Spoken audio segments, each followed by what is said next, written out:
Hello everyone. Today we are going to discuss about the analysis of column using Rankine's formula. In previous 2 to 3 lectures, we have solved problems on Euler's theory. You know that to analyze the column there are two important theories available. First one is Euler's theory, second one is Rankine's theory.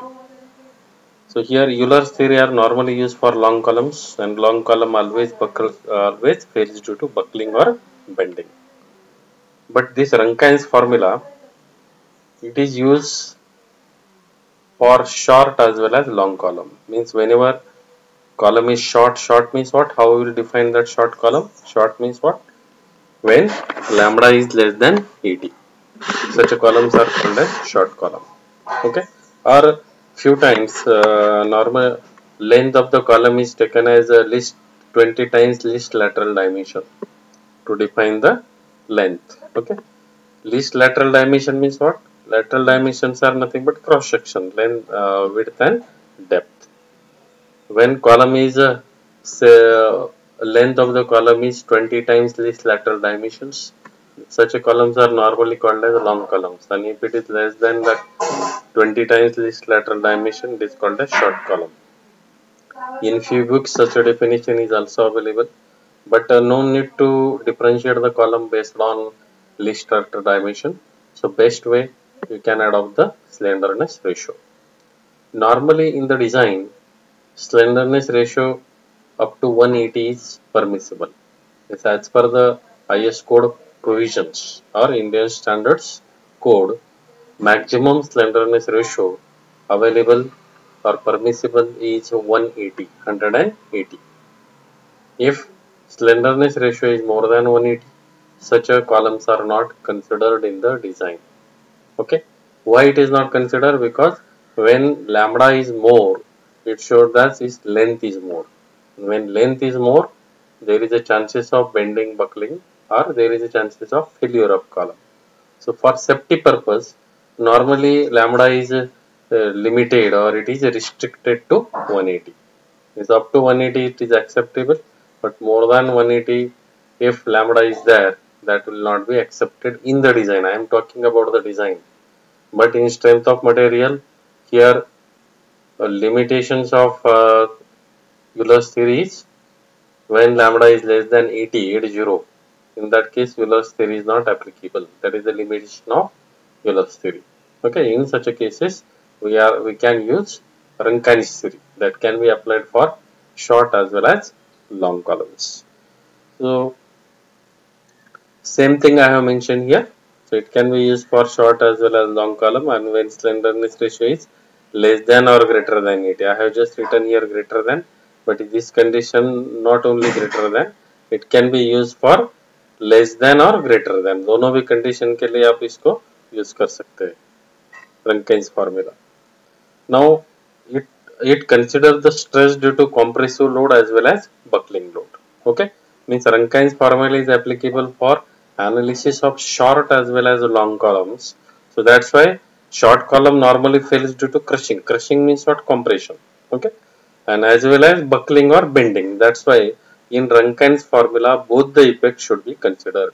Means crushing effect also should be considered and buckling effect should be considered, because whenever we are considering these effects at the time of design, so we can easily apply that particular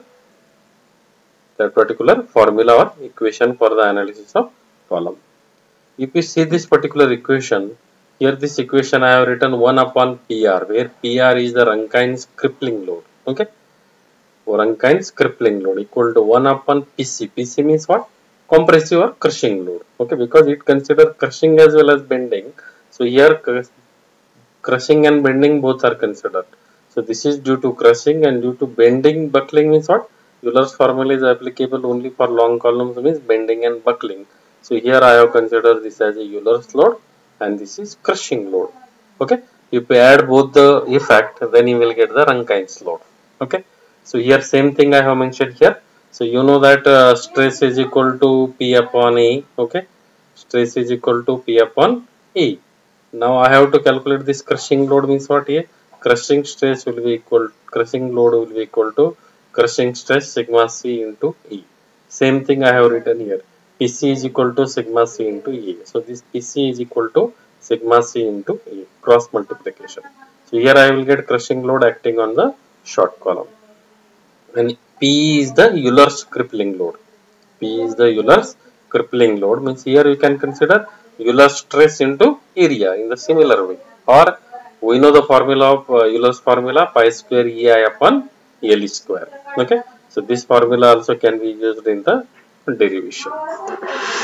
Now this is the assumed given equation, 1 upon PR equal to 1 upon PC plus 1 upon P.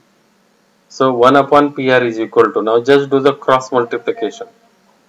After cross multiplication, and here it is sign, here plus sign. Okay, here it is added. So P plus PC divided by PC into P. Okay, and to find out PR, it is 1 upon PR, means it is inverse of PR. So just find out PR, Rankines load this. Now it will interchange, numerator and denominator will interchange. Now PCP was a denominator, now it is numerator, and now this will be on the denominator. Okay, so here PC into P divided by P upon PC. So here to cancel this particular term, I have transferred this term to the denominator here, means PC as it is divided by this PC as it is. This P I have transferred to the denominator. Okay, because here you can transfer the we can cancel this one term. So PC upon this P will cancel. P is denominator for both the terms.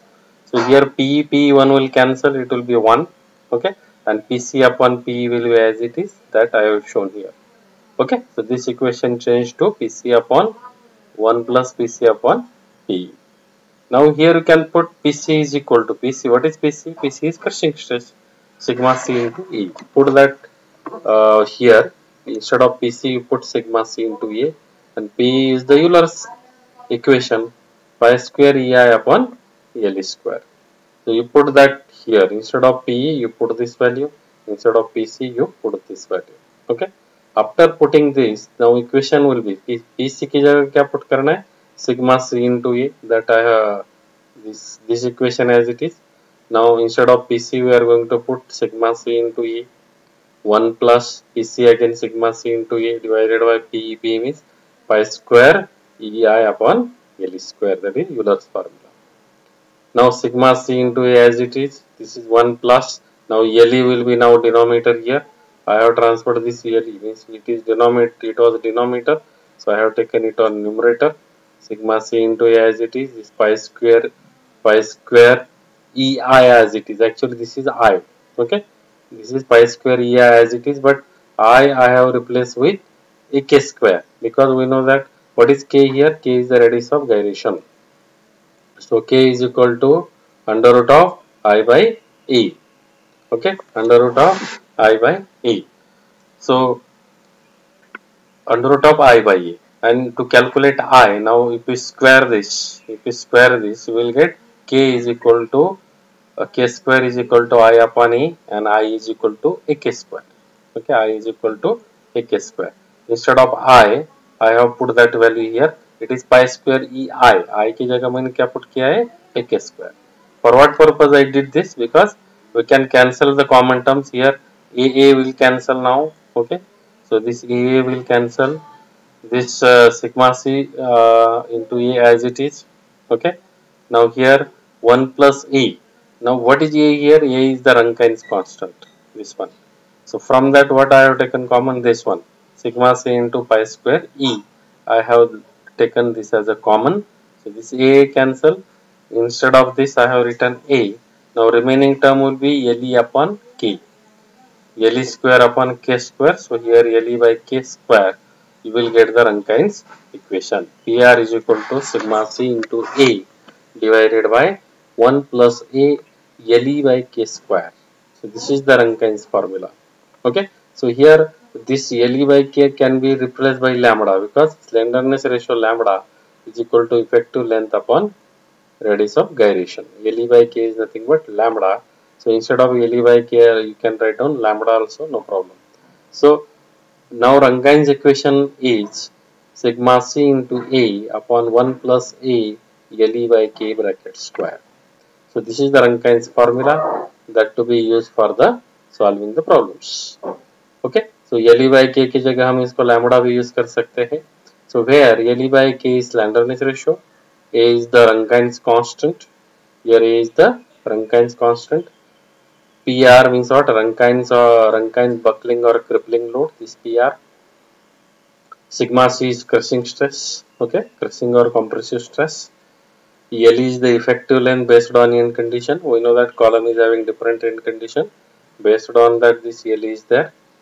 K is the radius of gyration. Radius of gyration is equal to under root of I by A. And A is the Rankine's constant. Already I have shown here. It is depends upon type of material. Whether it is a concrete, wrought iron, cast iron. Based on that, value of A changes. And A is the area of column. Okay. So these are the different terms in this particular equation. Okay. Now, while solving problem, normally in the Rankine's formula, we are having Rankine's constant A term. So this can be also denoted by letter alpha. In few books instead of A, they have used term alpha. Okay, means in this formula here, this A also can be replaced by alpha. Okay, so this is another notation used. So number one material is mild steel. For mild steel, sigma C is 320, means crushing stress 320, and value of alpha or A is 1 upon 7500, 7500. For cast iron, it is crushing stress 550, and A is 1 upon 1600. For wrought iron, sigma C is 250, and for Rankine's constant 1 upon 9000. Timber, for timber, it is sigma C is 40, and alpha or A is 1 upon 750. Okay, so these are the various values of alpha or A that can be referred while solving the problems.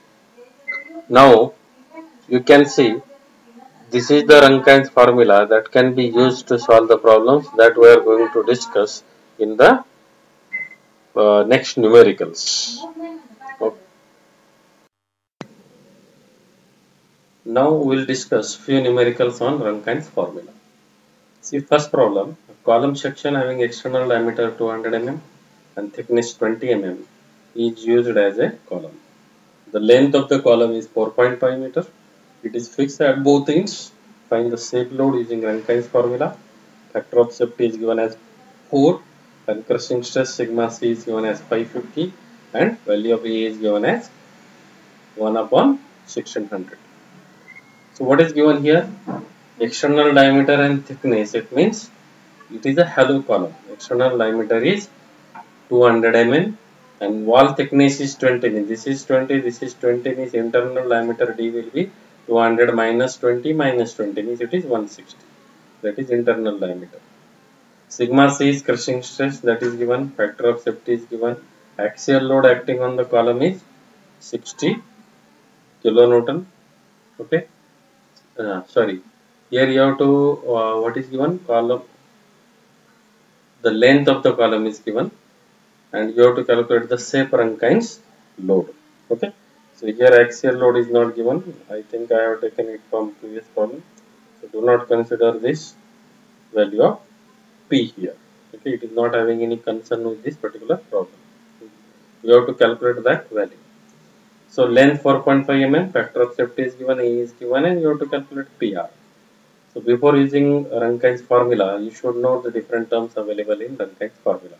It is sigma C into A divided by 1 plus CLE upon K bracket square. So area need to calculate. So pi by 4 capital D square minus small d square, you will get the area 11.309 into 10 to power 3 mm square. Similarly, find out moment of inertia pi by 64 capital D raised to 4 minus small d raised to 4.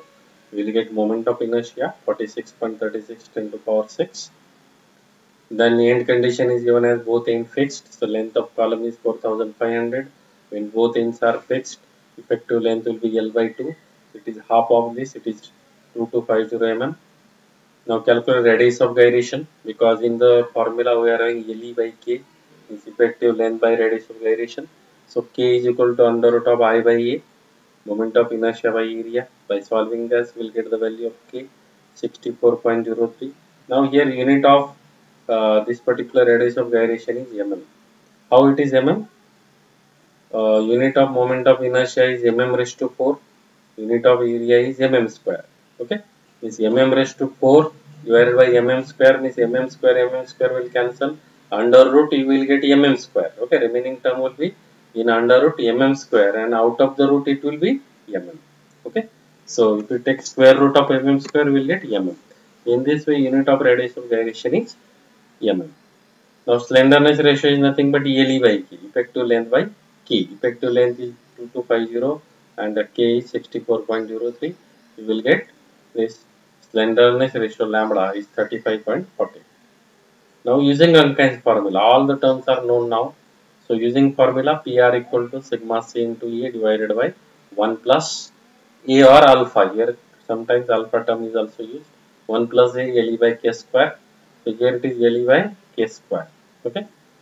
So put sigma C, put area, put 1 upon 1600, it is a value of A, and then 35 is the LE by K.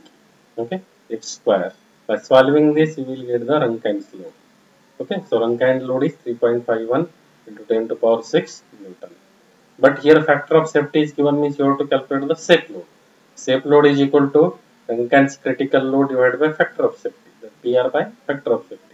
So it is this divided by 4, you will get the safe load acting on the column, that is 877.61 kilonewton. Okay, so this is about the first problem. Now problem number 2 is a strut of length 2 meter is made up of aluminum tube, has 32 mm diameter and 4 mm wall thickness. Use factor of safety as a 2. A equal to 1 upon 7500, E sigma C is 550. Determine load for following conditions. So two conditions are mentioned here. One is when both ends are fixed and when both ends are hinged. So first of all, write down given thing. Length is 2 meter, 2000 mm, diameter is 32 mm. Okay, outer diameter 4 mm, wall thickness is 32 minus 4 into 4 8, it will be 24. Internal diameter, factor of safety is given. Now I am taking first case, both ends are fixed. When both ends are fixed, L is equal to L by 2, that is 1000 mm. So find out area as usual, 5 by 4 d square minus d square. Here we will get the area 351.85 mm square.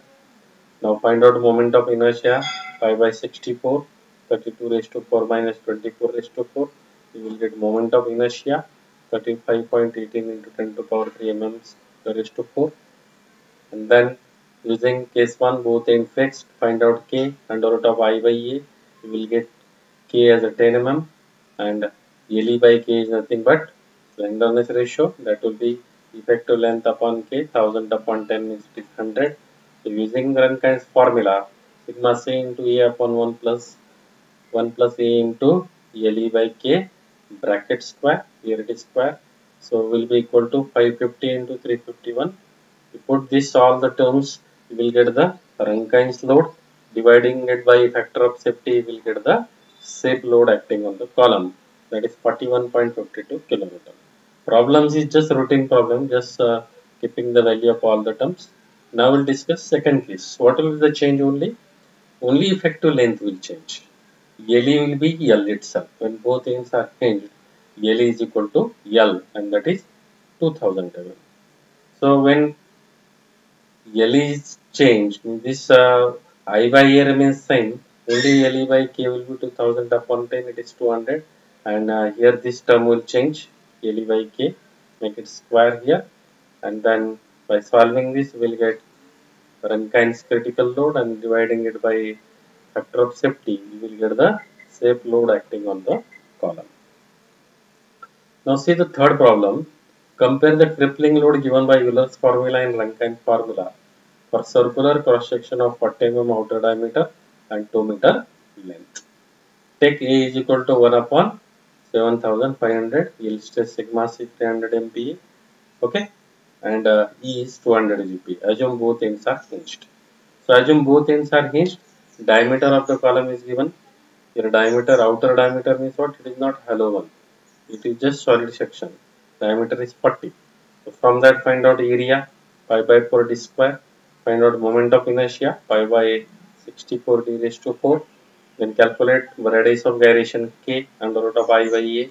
Okay, so it is 10 mm. You will get that value. Find out slenderness ratio lambda, that is L by k.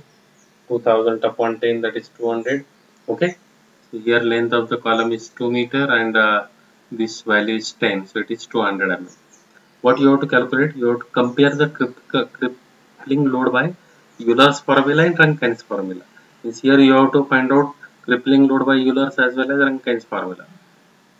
So by using Euler's formula, P is equal to pi square EI minimum upon L square, pi square into E, then moment of inertia L square, you will get 62.012, and Rankine's formula sigma c into A upon 1 plus A L by k square. So it is 300 into 1256.4. This is the area. Now putting all this value, you will get it is 59.525. If you compare these two values, there is no too much difference. It is 62 and it is around 60. It's only a difference of 2 kilonewton. Okay. Compare Euler's load and Rankine's load. So here Euler's load 62, Rankine's load, if you take the ratio, it will be 1.418.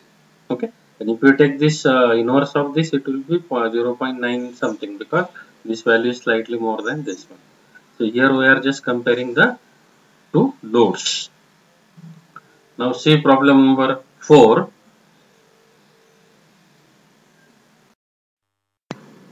Now see this problem. In this problem, a hollow cast iron column whose outer diameter is 250 mm and 15 mm thickness is used. Column is 4.5 meter long and fixed at both ends. Calculate the shape load by Rankine's formula when factor of safety is 4. Also calculate the slenderness ratio and Rankine's crippling load.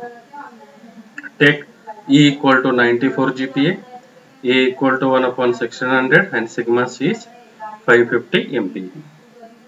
So you just try to solve this problem yourself, because I have just mentioned the answers here. As usual procedure, follow all the previous guidelines and try to solve this particular problem. Okay, so I am not guiding much more in this particular problem. It is for your exercise. Solve this problem and try to check your answers. Okay, so just follow the given guidelines and try to solve the problem. And this is your final answer, shape load. This is Rankine's load, and using factor of safety we will get the shape load. Okay. Now in the next lecture we will discuss about eccentrically loaded columns. So up till now we have discussed Euler's formula, a problem based on that, Rankine's formula, problem based on that. But both the equations or formulas, Rankine's as well as Euler's, they are used for axially loaded columns. When you have to find out the strength or load of eccentrically loaded columns, you should use the bending theory. Okay, because loaded means what? Axially loaded means what? When load is acting totally on the axis. Okay, if this is the axis, axis means what? At the center. If it is a rectangular one, exactly at the center of this two. Okay, or if it is circular, exactly on the center, this is called as the axial load. But whenever load is, but there are so many practical cases normally in the industries, loads are not always on the axial due to hanging load, gantry girder load, suspended load, machinery load. These loads are not always acting on the axis. Instead of this load will act apart from the axis or away from the axis. Instead of this point, it is acting over here, it may be here, it may be here, like this. Over the cross section, it may act at any point. Okay, it will act at any point on the cross section. Such a loads are called as the eccentric loads. Such a loads are called as the eccentric loads. Okay, so in detail we will discuss in next lecture. Thank you. Thank you very much.